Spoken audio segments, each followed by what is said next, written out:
Thanks so much, Alyssa. And just let me add my own welcome to all of you joining us today for today's online conversation on the spiritual practice of remembering. I'd like to particularly thank our sponsors, as Alyssa mentioned, Richard and Phoebe Miles, along with Kelly and Adrienne Johnston for their generosity in making today's program possible. We are obviously now in the middle of the Advent season, the season of preparing, waiting for, anticipating and remembering the incarnation, the arrival of Christ on earth.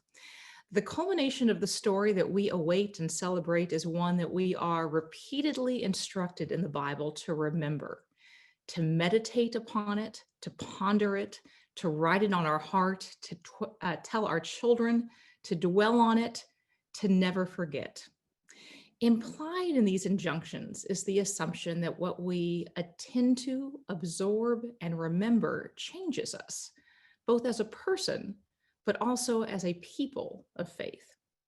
And so it seemed a particularly apt time to ponder the spiritual practice of remembering itself.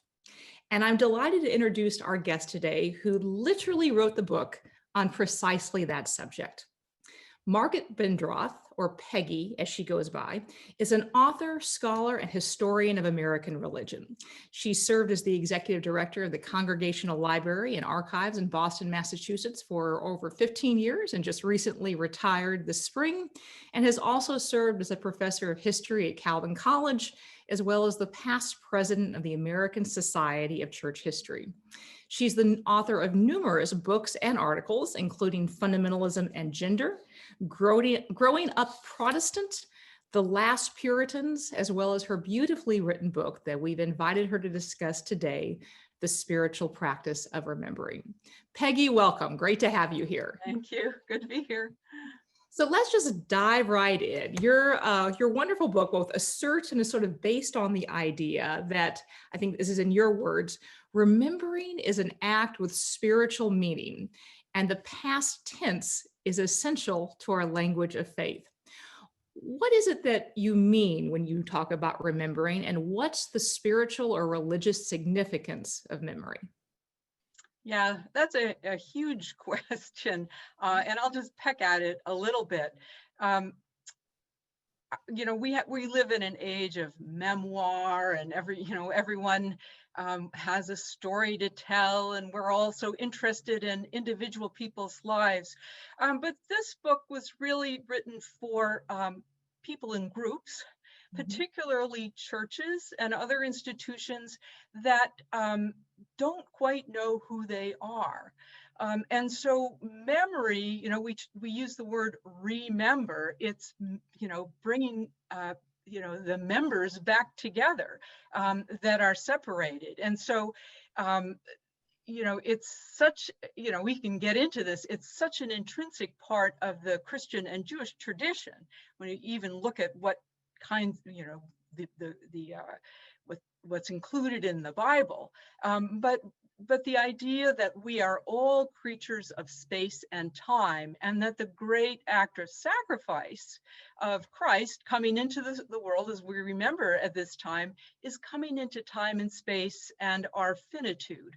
And so maybe that's a place to start the rest of our conversation. Yeah, well, let's dig in, because at one point you even said that memory requires a community. So why do we need a community to remember well? Well, I mean, of course, we're all well aware that memory is incredibly subjective, and that, what I remember, I can be told that I went up in a hot air balloon as a child, and someone can doctor a picture, and I will believe it. There are studies that show how subjective our memories are. But, I think there's so many testimonies from history and from all around us of what happens when people lose their history. And in the book, I actually used a couple of examples of Native Americans and African Americans brought over here as slaves, that when people are forcibly cut off from their past, from their stories, but from the stories of their ancestors and the community that created them, there are tremendous moral, but also psychological and spiritual, catastrophes that result from that. And when, I don't say those stories to use those as examples to be, politically correct or anything. I think that we are all in danger of losing our stories, our community stories, our larger identity. And that's not just kind of a personal ache or pain. That's a tear in the fabric of who we all are.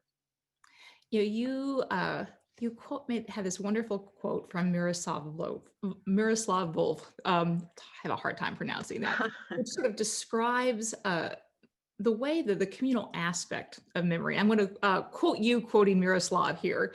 You said, "We experience time the way we hear a beautiful note from the cello. It may sound like a single pitch, but in reality, it's a complex tone, including other voices from the string's half length, fourth length, eighth length, and so on. It's similar with the music of our lives. At any given time, we do not hear only the simple, solitary note of the present. Rather, in that present resonate many sounds of past actualities and future possibilities. This is how our present acquires depth." So in other words, our present day lives are in some ways constantly echoing those of others around us, both in the past and the future. And I'd love to hear your thoughts in that when we do kind of experience, whether it's a civic or communal amnesia, is there kind of a hollowing out or a decrease in density in our own interiority there? Or are the effects felt mostly on a communal level? Oh, I absolutely believe that, that history makes you a thicker, fuller person. And as a believer, you have, first of all the resources that are available to you in the Christian tradition. You just don't have to read what's in the latest magazine. You can delve into the lives of others and their insights, which are, I think they lived in ages before there was social media and television, and they had perhaps more time to reflect or ability to reflect than we do. So those are resources that we have. But, you think about who you are, and the fact that you are, as I love the idea of we are the product of a long choosing, and that, the fact that I am here today and you are here today was this is from Wendell Berry's wonderful book, Remembering, that we are all here because thousands of other people have made choices about who they were going to marry, who they were going to live, what they cared about, and that we are literally the product of all those choices that are being made by thousands of years before we were born. So one of the themes that your book explores, which I think is quite interesting, is that you argue that in many ways, modernity has shaped some of our assumptions, both about time, community, but also memory, that would be quite foreign to our ancestors and in some ways disconnected us from them. Yeah. And I'd love to hear you talk a little bit about what some of those modern assumptions are that perhaps have cut us off from better understanding what has happened before, or alienated from us from our past in some way. Yeah, I mean, I partly wrote this book because I was in conversations which many of you probably in the audience are familiar with about faith and history. And, can Christians, is there such thing as a Christian history? And what do we as Christian scholars, however we define that, contribute to our profession, to the discipline? And, I think those are worthwhile conversations, but as a teacher, as, a church member, as the spouse of a pastor, as a person living in the world, I think the question that came to me was more, why should I care at all about the past? what, it doesn't even matter, and of course these are conversations that we're having across our society, intensely today. I wasn't there. Why does it matter? And we have this sense of disconnectedness. One author described that we're stranded in the present. And so, I realized that what people really need to understand, and this is something that historians kind of take for granted, I needed to figure out a way to spell it out, is we look at the past as, first of all, behind us. It's back there or down the ladder and we're climbing upwards. And that that we are ahead of the past, we are above the past, we are more enlightened. I mean, we hear this all the time. Thank goodness we've come so far and we've made this progress. We're not benighted like those people, and we just have a broader perspective. That's really a product of how we have constructed the idea of the past in our minds, and that it by inference, the past is alien from us. It's those people, it's another world. And also, in a sense, it's an imagined world. It's not real. And we can kind of trivialize or manipulate or talk about those people in any way we want, because it's not as real, as intelligent and smart. I mean, I used to always tell my students, they actually saw things in full color because all the pictures in my American history class were in black and white. And students need to realize these are real people who were as morally complex as every one of us is, and certainly grappled with many of the same things. Yeah. So, it seems to me that in addition to having just different assumptions about the past, one of the challenges we may face now is just something that is fairly new, which is almost unprecedented levels of distraction. In that, presumably forming, preserving, even accessing memory requires some level of attentiveness. Absolutely. But we're in a distracted age. There have actually been some studies that have shown that the human attention span has shrunk below that of a goldfish. So how do we, first of all, what are the spiritual consequences of that? And then, as individuals, much less as a people, how do we cultivate the attentiveness necessary to memory? Yeah, I mean, I wish I could say, let's all get off social media. Of course, none of us would be here, and just spend a week in the woods or a year in the woods and clear our heads of all clutter. And if you've been able to do that, I admire you, and please, write me and tell me how you've done that. I mean, this is the world that we have, and I've become especially distressed about this as a scholar, because when I started out in graduate school and reading and writing, we were using clay tablets and chisels, and the distractions simply weren't there. And I can, anytime my brain gets tired or frustrated, I can click over and see what's happening, on the latest news, or if I've got any interesting email, which of course, even though you never do, you keep checking and checking. And so to me, I've been thinking about that really as a question of craft, of the historian's craft, the writer's craft, and realizing that anything valuable, any valuable idea, any full idea takes so much time and reflection and conversation. And so it's just the antithesis of this kind of instant, let's just put these ideas out, I'll blog about it or I'll post it on Facebook and ta-da, there it is. When our ideas, I think if we're all honest, and I would hope so, are really the product of a lot of other people's ideas, a lot of reflection, long walks, conversations with people that we respect and trust. And so I find that, I really worry about what's ahead of us in terms of, the kind of long reflection that ideas take. It just astonishes me when I'm reading an old text and thinking, this person wrote this out in longhand. They couldn't back up and erase, and they didn't have a lot of paper. They had to have those ideas clear and know what they were going to say before they put pen to paper.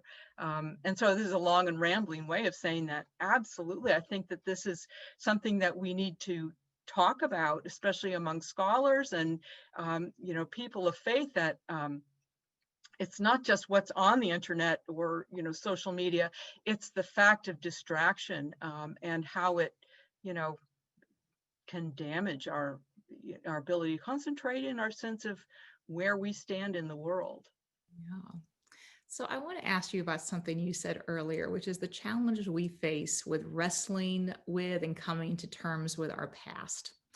And a fair amount of your book deals with something that you call righteous remembrance. And kind of granting our ancestors some of the same charity, judgment, space that we would hope to have ourselves. And I'd love for you to talk a little bit about what you see as sort of comprising a sense of righteous remembrance towards the sometimes mysterious past.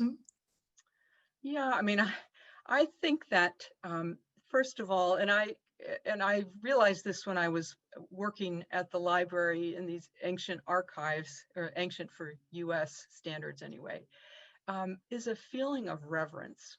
Mhm. I remember when it struck me. I was showing a group of high schoolers, a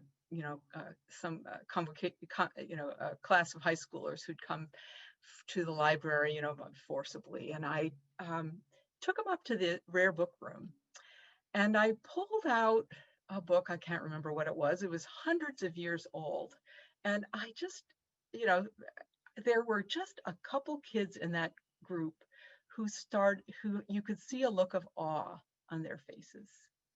And I thought, they get it. I feel a sense of awe when I am, holding anything that's been passed through the hands of other people, literally the books in that rare book room. I mean, there was one, that was owned by a sailor who fought with Nelson at Trafalgar. I mean, you knew all that these books had seen, all the people that they had affected this.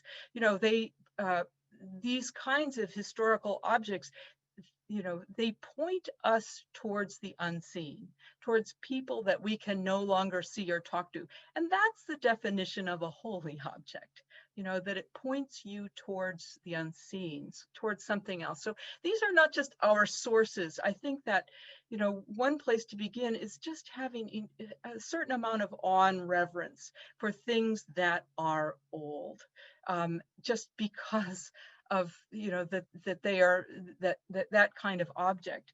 I also talk about history for grown-ups, and in this in particular, I observed, because a lot of my job was going to church congregations.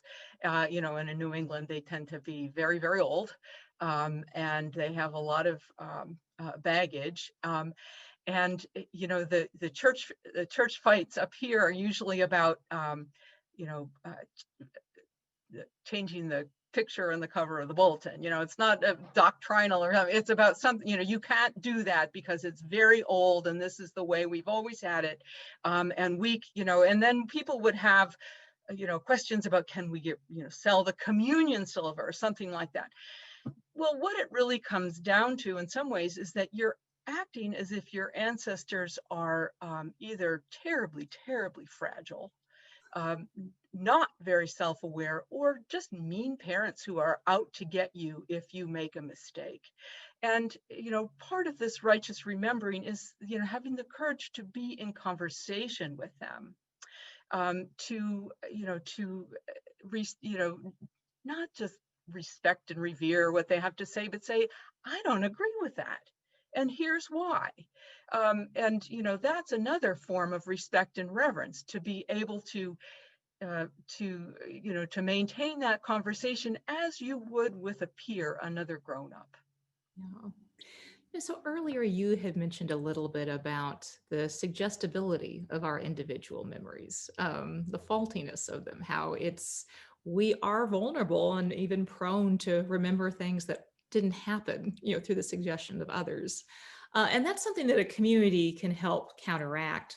But there's another challenge to memory that communities are not always helpful in counteracting, and that's a less innocent challenge, and that's one of power. Mhm, It is victors who write histories. mhm, Histories are usually contested. They are usually written in a way to flatter and honor the teller, often at the expense of the vanquished. And so I'd love to hear your thoughts, um, about how we think about our histories. I mean, you're talking about the spiritual significance of them, but knowing that histories have been contested and histories at times have been unjust as well as untrue. mhm. Yeah, and right away you have a make a distinction between what happened and what we remember. Right. And so there is, we'll never know what happened, to a T. It's what sources are kept, what what we're allowed to remember. And of course, I taught women's history for a long time, and my field is in women's history, and it just pains me how difficult it is to sometimes just find out just basic information and about people. And so this is obviously very much to the point. I think in response to your question also, this is why historians have jobs. If there was like a decree that this is what happened and we all know and we all agree on this, I'd be out of a job, and I know a lot of other wonderful people would be out of jobs too. I use in my mind, sometimes the metaphor of a spiral staircase, that you're moving up, you're gaining knowledge and so forth, but you're always looking at the down at the same thing, just from a different perspective, sometimes to the left, sometimes to the right, sometimes higher. And sometimes you have insights because of that of that particular perspective that you've gained, that weren't available to you or to other people at different points on the spiral. And so to me, the most wonderful and exciting thing about history is that the story is not set. And the more stories, it's not so much always saying, well, they've got it all wrong. Not many historians have the luxury of coming up with the big find that proves everybody else wrong. I think what a lot of us do, or like I try to do, are just add stories. Stories of women, and in my case, stories of people of faith, that are often left out of accounts, or not given the kind of due that they should have. And that's a real, to me, it's a great source of pleasure and satisfaction, to just even bring the name of someone. The book that I'm working on now, is also about women, and this is 20th century history, which to many people isn't really history, but it felt so important in the middle of that project to just stop and make sure every time I mentioned someone's name, I gave her story, who she was, or some detail, not necessarily what she looked like, because that can be demeaning sometimes, but to bring them alive as people. And to me, that's an academic task, an intellectual task, but also a kind of a spiritual service, to other human beings. Yeah. So it's hard for any of us to practice what we have a hard time envisioning. So I'd love to hear from you what a vibrant Christian remembering might look like. And then sort of related to that, whether there are practices or habits that you recommend for cultivating such a Christian remembering. Yeah. I mean, I walk a lot. I think a lot of historians are walkers. We just like narrative. We like straight. We like follow lines. But I walk a lot, and there is something that happens when you're walking down a street that you've driven on many, many times. That you, boy, this is a lot steeper than it was when I was driving my car. Or, what is that? My husband had a church in an old New England community, and my kids and I used to, walk by this one little monument, all the time. We're always in a hurry. I stopped, and it was the citizens of the town thanking the prime minister for repealing the Stamp Act. I'm like, oh, it's just there. But it is a way of meditating on who laid out this street. I wonder, what it looked like when they built that house, or what the view. This is the same view when I'm, on the top of a hill in the woods near my house, that someone looked at out at the 17th century, at the 10th century. Just having respect for all the layers of people who have been, and the gratitude and frustration for what they've given me. But one of the big concerns that I had when I was writing the book, and I still have, I was really hoping that it would encourage communities of faith to come up with liturgy, ritual, some way of honoring the communion of saints, all the people. It's not just the people who are alive that are a member of your church, it's all of you, if you take Hebrews 11 and 12 seriously. And so, what are some of the easy rituals? When the child is baptized, a lot of times they take the baby up and down the aisle and everybody gets to look at it. Well, the ancestors, in a way, they're there too. Is there a way to include them, in the call to worship, in the celebration of communion, in the benediction, not in kind of, weird, stilted, spooky kind of ways, but just simple rituals. I'll give you one example of one that's my favorite. There was, churches in particular, they all have their story. Oh yeah, we were this, we were that, and you read their records and find out, nah, it's not really true. But people, the story gets passed on of who we are and why that minister was, so wonderful or so awful. So there was a congregation that they told their story that there was at the time a group of divisive malcontents who were going to split the church, and fortunately left. And so they always viewed themselves as kind of a righteous remnant. Thank goodness that, that we were able to carry on the faith while those divisive people left. Well, churches usually remember their history every 50 years, when there's an anniversary and there's a church supper and all these other things that happen. Someone actually read, the records. They were not the righteous remnants. They were the kicker-outers. They kicked those people out of the church. And so it immediately altered their sense of who they were. And so they developed this little ritual in a church meeting. If it was starting to get hot, if people were starting to disagree, someone would just quietly, without saying anything, go over to the door and slam it. And that's a ritual. All they had was a reminder, you know what, you did that to other people, and you could do it again. That's who you are. So, I think there's so many creative ways that communities can engage with their ancestors, instead of this kind of, lists of pastors, or when we did that particular church building project, that, I really would hope to see, because I find that it gives people, if you're interested in church renewal and church vitality, having a story, that you're not just kind of generic Protestants or something, you are this. And these were the fascinating people that, good and bad, that created you. I'd love to go to a church like that. People, are proud and excited and sobered and humbled and, inspired by that. Absolutely. It's fascinating. Well, we're going to turn to questions from our viewers now.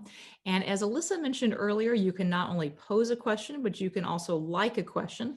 And that gives us a better sense of what some of the most popular questions are. I see there are already quite a few lined up. So the first one we'll take is from Janice Freitag. And Janice asked, are all communities of memory of equal worth? How do we remember in a healthy way if our past is painful or sinful? For example, remembering Confederate leaders or racist, sexist positions of Christians in the past. Yeah, yeah. I mean, I wish I had the simple answer to that, but I think part of it's good to have that conversation, and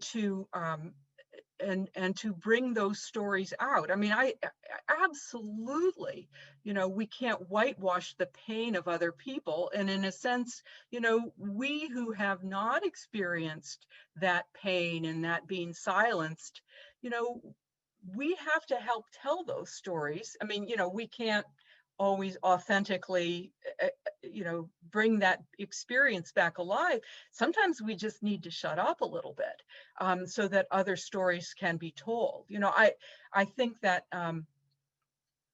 historians always wrestle with what's the narrative here.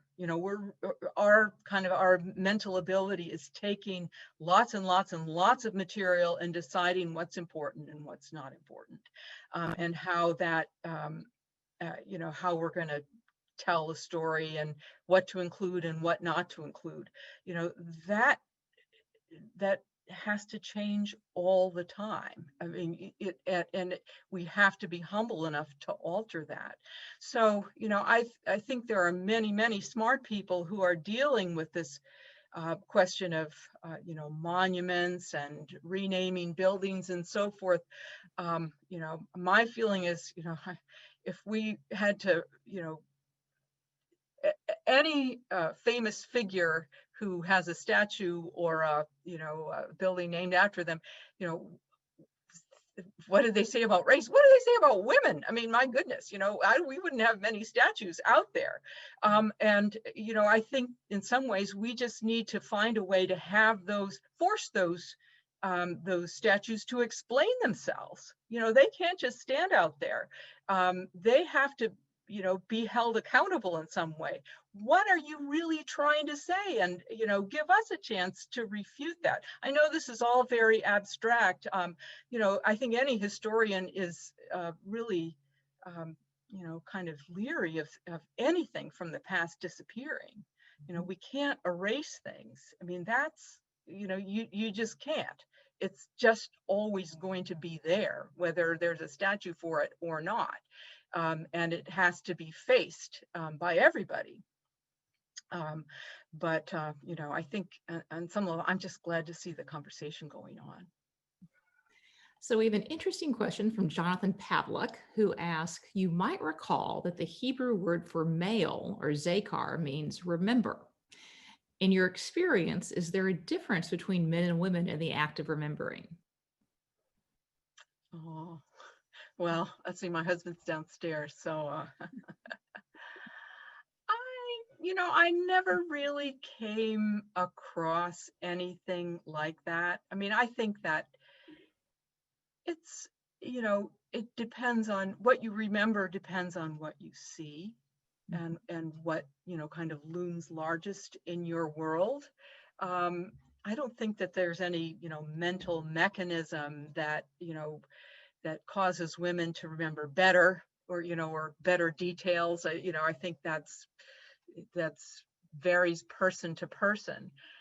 But I think that's another reason why, our family stories can't just be told by one person. I mean, I remember, I would say more truthfully, what my children were like when they were small because I was with them every day. But, and I can correct my husband on a lot of family stories, but, that doesn't mean that this is the only way to tell the story of our family. So, a question from Michael Lundy, and he asked, how can we preserve the freedom to both admire and criticize our predecessors, especially when the past doesn't meet the moral standards of the day, or conversely, to so venerate them as to place them beyond criticism? Yeah. I mean, I remember, you know, in graduate school for the first time, reading 19th century texts, and I was I was sorrowed and appalled by how racist they were. Just in a very casual, condescending way. I was astonished, and I don't. I mean, unfortunately, I think a lot of this coming to terms takes requires reading and thought and acquaintance, direct acquaintance with our resources from the past. um you know i I always, when I write about people, I try to give them room. That I don't feel like I need to excuse them because they were in a more benighted time. I don't need to condemn them because they don't see what I see, but I need to know what it was that they had available to them at that time. I mean, we talk about what's the limits of your conversation. Every age, every culture, there are certain, every time period, there's certain things that you can say and that will resonate and get heard. And there are things that you can say, but somehow they just don't resonate. And so, that we need to be aware of that for our own time, of what is permissible, and what needs to be said and is not part of the conversation. And that's true of other times in the past as well. I mean, I tell people I started with history because I was kind of shy and socially awkward. I realized that dead people were a lot easier to deal with. They didn't fight back or argue with me or make me feel awkward. And so I like to read. I remember reading Thomas à Kempis. Oh, this will be great, I'll get so much inspiration from this. And yes, I did. And then I realized I was reading something from an alien world.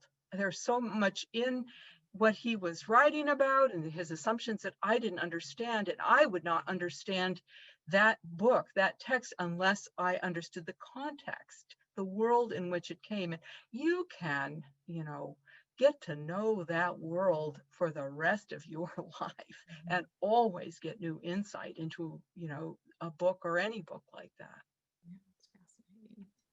So, George Abdo asked, could you speak specifically to recovering the history and personal stories of African American Christians, which may not be in documents or archives?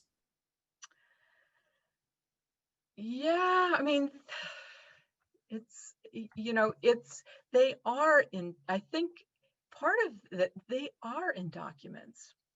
It's just knowing how to read them. And the direct experience that I have, that I can relate to, an example, are New England church records.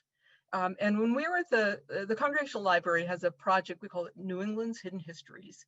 And we digitized church records. In New England, a lot of the church records were, in the basement with a Christmas decoration. I mean, stories that make your hair curl. Anyway, church record sounds like the most boring thing that you could imagine. But, recently, one historian, he actually, and this is happening in a lot of churches in the Boston area, I know, going through their records line by line. And these, there's membership lists, there's baptismal lists. There are, these records also told, a lot of stories about decisions that were made and congregational, discussions and debates and so forth. They're very juicy, actually.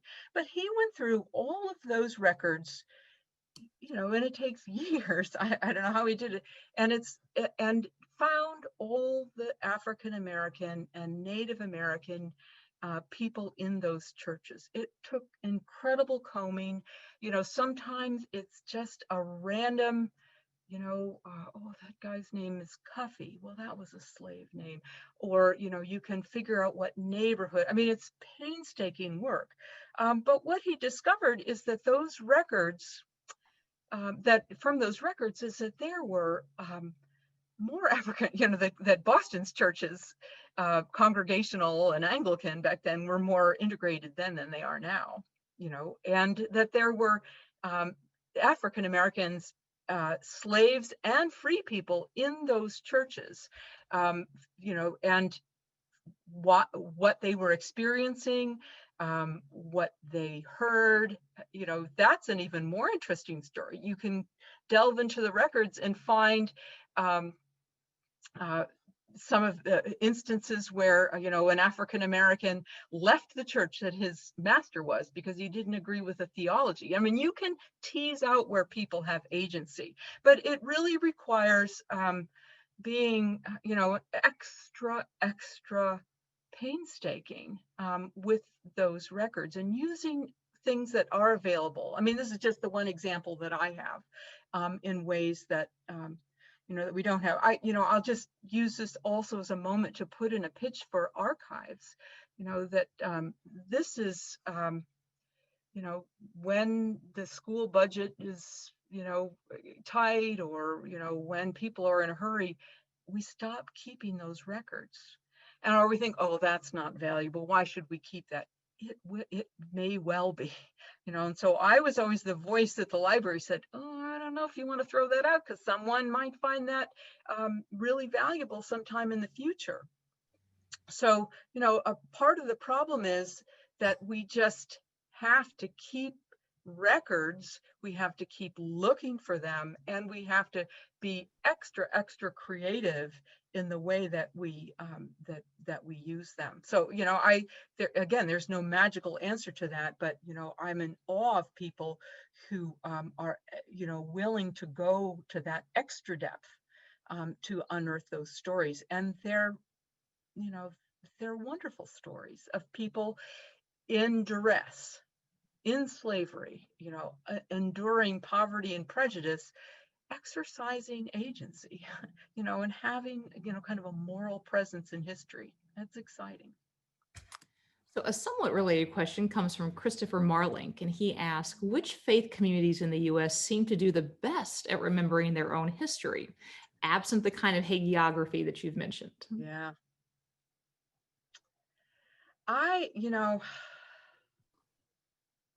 That's a good question. And I think about that a lot. I think, I think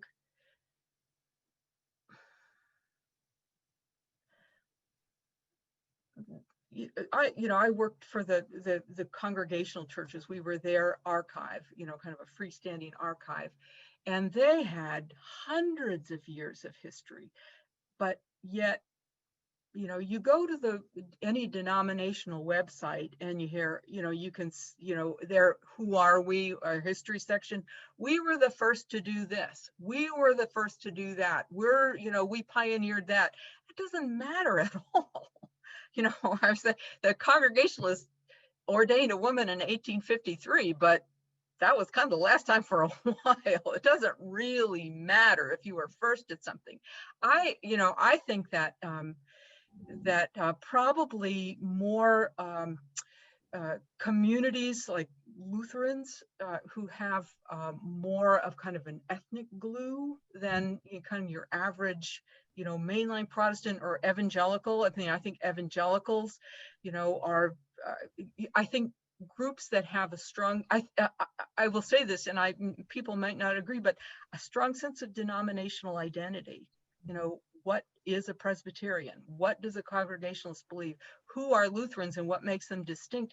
We just lost that. And, that's, if you have that, I grew up in the Christian Reformed Church, and, sorry, everybody else, we were there, we were the best.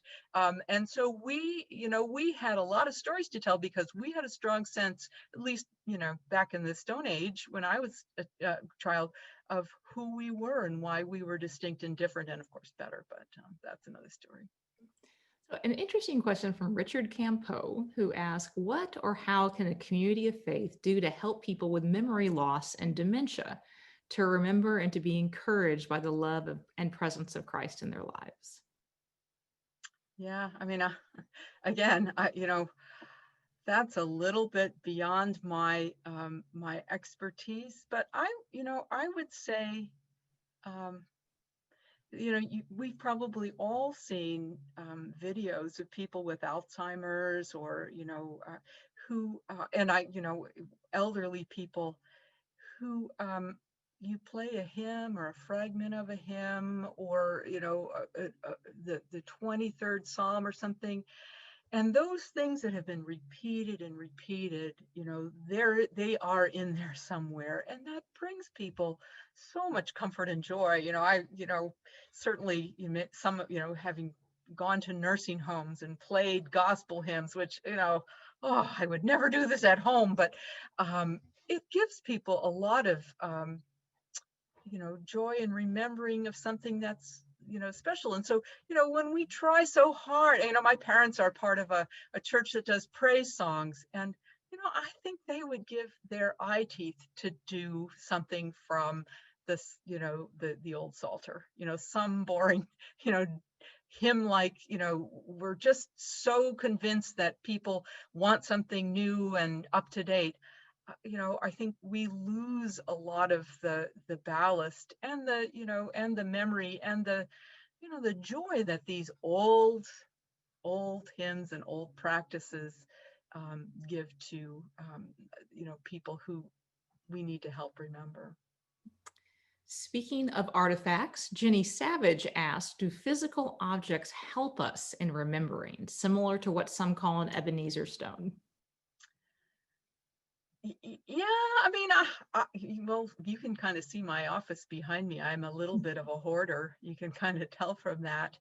Um, and I have objects, I do keep objects that I can look at that and say, and I can immediately be transported back to, when my child drew that, or when I found that, on a beach or a walk. And, I think of the story from Joshua, where the Israelites were crossing the Jordan and instructed to set up stones of memory, not just a pile of rocks, but big, heavy boulders that would always be there, that might be in the way, but that would just be there to remember. I said there's a difference between keeping and hoarding. And, we live in a culture that in some ways, Americans, there's just amnesia, they don't remember, it's always the new improved. Yet at the same time, we are obsessed with losing the past. The History Channel, all these museums, for every possible Tupperware, lunch boxes, string, there are more museums, there's more, sites that you can go visit. Up here, it's Plymouth Plantation. In some ways, we're obsessed with, losing something, but we don't know what it is that we're going to lose. We're not quite sure what it is, so we just keep everything. I think, as I finished my career at the library, I was sorting through, decades of stuff. A lot of it just needed to go. But what am I going to keep so that my children and their children will know who I was? That was a wonderful project to think of. So, hopefully they'll tell good stories about me, but, all the other kinds as well. I think, this is the age of Marie Kondo. If it doesn't bring you joy, bring it, get rid of it. I struggle with that because, we need those things. We need to have placeholders for ourselves. A little bit of clutter, I think it's a good thing. And, sad to say, if you're trying to keep your place clean and neat. So, interesting question from Marlene Cameron, and Marlene asks, can you speak concerning the practice of writing your spiritual autobiography, such as in the Ignatian graced history, in light of our tendency to reimagine or rewrite our own past?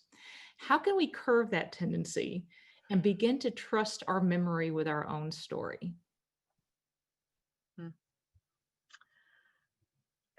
Yeah, I've never written a spiritual autobiography. I'm not old enough. Um, and and again, I learned a lot from the congregational tradition, that comes from the Puritans and up through the 19th century. And the central tenet of that faith, Puritans have been denigrated and stereotyped, was that, and this is how I explain it to be, that God speaks most clearly to people gathered under covenant. And so, I've, read, been on committees, read ordination papers and spiritual autobiographies. And I felt like, well, this is, should have started out, well, God and I sat down and decided what I believed. And, it, that, that you need the witness of the community. You need other people to help you know who you were. You just can't sit down in solitary and do it. And we're all kind of, too proud to, to do that, I think, in some ways. And so I'm a little bit leery of, we all have this idea of, I struggle with this authenticity, that to find the authentic me, I need to get rid of everything out there and just delve deep into myself and and just find that nub of who I really am. And now, to the ancients and to people a century ago, they're like, why are you doing that? If you want to know who you really are, look at where you stand within your community, what you give to it, what you mean, where you contribute, where you might not contribute. And so authenticity, is something that other people give to you, that they recognize you, they see you, you're authentic, like a coin, someone else has authenticated that.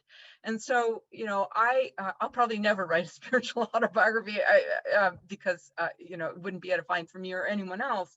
But, we just have this idea that we're so individualistic in the way that that we think about faith. And we're all, there's part of the parameters of our conversation today, that, I think that it's hard. Mhm. So we'll take one more question, and it's always a good idea to end with a discussion of love. And our question from Sarah George enables us to do this. She quotes 1 Corinthians 13:5, which describes love as keeping no record of wrongs. Mhm. And Sarah asked, I appreciate the dangers of forgetting history, but do you think there are occasions where love requires leaving a page or two blank? Yeah. Yeah, I know. And I'm married to a minister, and I've given my talk on the spiritual practice of remembering in churches, and talk about remembering, and you can just see the color leaving the minister's face when you're telling the people that they need to remember, because the people have a hard time letting things go in churches, and in our lives. And yes, absolutely, the spiritual practice that I think has spoken to me a lot lately is just letting go. How do you engage in contemplation and deep prayer? You have to let go, let go, let go, let go, let go. um, and um, and in some cases bring forgiveness. You don't forget. You never will. You can't. It's there. It happened to you. It's in your bones. But you can approach it with grace towards yourself and towards the other person. This is something that we're all learning constantly. And what a wonderful question, Sarah, to, to kind of wrap this up on. Yes, this all has to be done, with grace and love. I have one of my spiritual practice of remembering sermons that I do is on 1 Corinthians 13. What would it mean to love your ancestors? And I think that that's a wonderful, that's really the nub of it in some ways. Well, Peggy, thanks so much. This has been a delight. Oh, well, when I was thinking about this conversation, what came to mind was a piece that C.S. Lewis wrote in 1939. It's in that book of essays, The Weight of Glory, and it's called Learning in Wartime. And he was speaking, this is 1939, he's speaking to a group of Oxford students about the life of the mind, and being well aware that this is not a time. There's so much horrible things going on.